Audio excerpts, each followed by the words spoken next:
Let us just start with this, I would say, war of words going on between the U.S. and Israel. It's really interesting to see that this has actually come out into the open.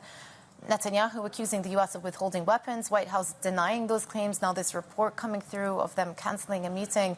Well, what is going on? I mean, we saw Prime Minister Benjamin Netanyahu in that video saying it was inconceivable that that the U.S. was withholding weapons and munitions from Israel at a time like this. Now, this came as a surprise, I guess, to all of us, but particularly the U.S., who said that we don't know what he's talking about, and that the only ammunition shipment that they withheld was that large bombs that the U.S. had concerns over the fact that if they're being used in Rafah, and they would cause massive casualties.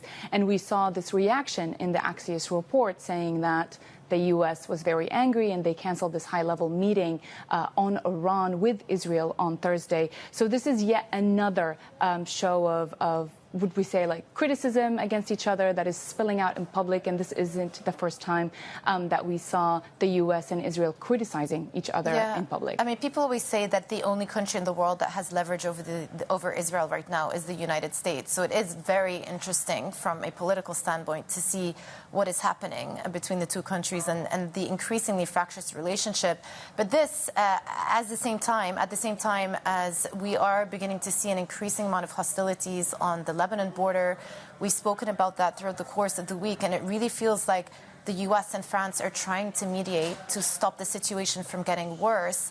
What are the developments right now out of Lebanon? So I would say the biggest sign that there is a major escalation and there is fear that this could turn into an all-out war is the visit by the U.S. envoy Amos Hochstein to Israel and Lebanon. He was in Lebanon yesterday. He met with several officials, including, of course, the House Speaker, who is Hezbollah's closest allies.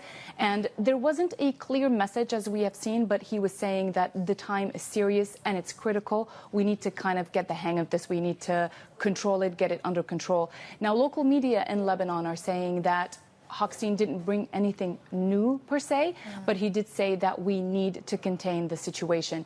And there had been diplomatic efforts to maybe reach a compromise or a resolution on this disputed border between Lebanon and Israel.